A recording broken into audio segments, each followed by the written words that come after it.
નમસ્કાર દર્શક મિત્રો, ધ લોકસત્તા શોમાં આપનું સ્વાગત છે। ભારતની પ્રાચીન સંસ્કૃતિ, ગરિમા અને અવિરત આધ્યાત્મિક ચેતનાનું તેજોમય કેન્દ્ર એટલે પ્રભાસ પાટણની પવિત્ર ભૂમિ પર બિરાજમાન પ્રથમ જ્યોતિર્લિંગ શ્રી સોમનાથ મહાદેવનું મંદિર। ઇતિહાસના અનેક ઉતાર ચઢાવ અને આક્રમણોનો સામનો કરીને પણ અડગ ઉભેલું આ મંદિર માત્ર પથ્થરોનું સ્થાપત્ય નથી, પરંતુ તે ભારતીય પ્રજાની અતૂટ શ્રદ્ધા અને પુનરુત્થાનની જીવંત કથા છે। વિશ્વભરમાંથી કરોડો શ્રદ્ધાળુઓ જ્યારે આ પવિત્ર ધામના દર્શને આવે છે, ત્યારે તેઓ માત્ર ભગવાન શિવની ભક્તિમાં જ નથી લીન થતા, પરંતુ અહીંની વ્યવસ્થામાં વણાયેલી આધુનિક સામાજિક ક્રાંતિના પણ સાક્ષી બને છે।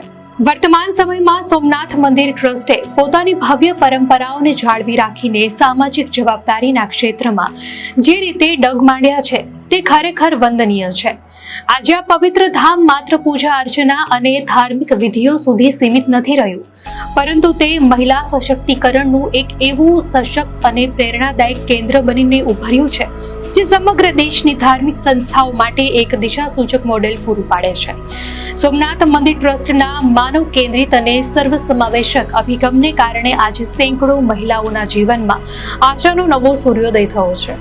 જો આપણે આંકડાકીય અને વ્યવસ્થાપન દ્રષ્ટિએ જોઈએ તો હાલમાં ટ્રસ્ટ હેઠળ કુલ 906 જેટલા કર્મનિષ્ઠ કર્મચારીઓ પોતાની સેવાઓ આપી રહ્યા છે, જેમાંથી 262 જેટલી મહિલાઓ વિવિધ વિભાગોમાં પાયાની ભૂમિકા ભજવી રહી છે। આ આંકડો માત્ર એક સંખ્યા નથી, પરંતુ તે સ્ત્રી પુરુષ સમાનતા અને વહીવટી કાર્યદક્ષતામાં મહિલાઓના વિશ્વાસનું મજબૂત પ્રતિબિંબ પણ છે। મંદિરના રોજિંદા સંચાલનથી લઈને શ્રદ્ધાળુઓની સુવિધાઓ સાચવવા સુધીની જવાબદારીઓમાં મહિલાઓની સક્રિય ભાગીદારીને કારણે સમગ્ર કાર્યપ્રણાલીમાં એક પ્રકારની સંવેદનશીલતા, અજોડ શિસ્ત અને માતૃવત સમર્પણનો અનોખો સંગમ જોવા મળે છે। ખાસ કરીને મંદિર પરિસરમાં આવેલું અને ભોળાનાથને અત્યંત પ્રિય એવું પવિત્ર બિલ્વ વન આજે નારી શક્તિના કૌશલ્યનું જીવંત પ્રમાણ બની ગયું છે। આ વનનું સંપૂર્ણ સંચાલન માત્ર ને માત્ર મહિલાઓ દ્વારા જ કરવામાં આવે છે, જ્યાં 16 જેટલી બહેનો પર્યાવરણ સંરક્ષણ, હરિત સંવર્ધન અને સ્વચ્છતાની સાથે સાથે મંદિરની પવિત્રતાને જાળવી રાખવાનું ભગીરથ કાર્ય કરી રહી છે।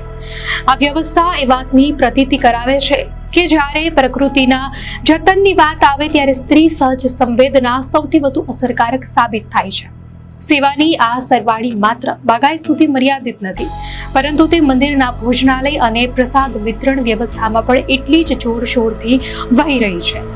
મંદિરના વિશાળ ભોજનાલયમાં 30 જેટલી મહિલાઓ અત્યંત નિષ્ઠા અને પ્રેમપૂર્વક હજારો શ્રદ્ધાળુઓ માટે ભોજન પીરસવાની સેવા આપી રહી છે, જેમના હાથની રસોઈમાં શ્રદ્ધાળુઓને ઘર જેવી મમતાનો અહેસાસ થાય છે। આ ઉપરાંત પ્રસાદ વિતરણ જેવી અતિ મહત્વની અને વિશ્વાસની કામગીરીમાં 65 જેટલી મહિલાઓની સહભાગીદારી તેમની વિશ્વસનીયતા અને કામ પ્રત્યેના સમર્પણને ઉજાગર કરે છે। સમગ્ર રીતે જોઈએ તો સોમનાથ મંદિર ટ્રસ્ટના માધ્યમથી કુલ 363 જેટલી મહિલાઓને પ્રત્યક્ષ રોજગારી પ્રાપ્ત થઈ રહી છે। આ આર્થિક સ્વાવલંબનનો પ્રભાવ એટલો મોટો છે કે આ બહેનો દ્વારા વર્ષે અંદાજે 9 કરોડ રૂપિયા જેટલી માથુભરી આવકનું સર્જન થાય છે। આ રકમ માત્ર તેમના પરિવારનું ભરણ પોષણ જ નથી કરતી, પરંતુ તેમના જીવન સ્તરને ઊંચું લાવવામાં, તેમના બાળકોને સારું શિક્ષણ અપાવવામાં અને સમાજમાં તેમને ગૌરવપૂર્ણ સ્થાન અપાવવામાં નિર્ણાયક ભૂમિકા ભજવી રહી છે।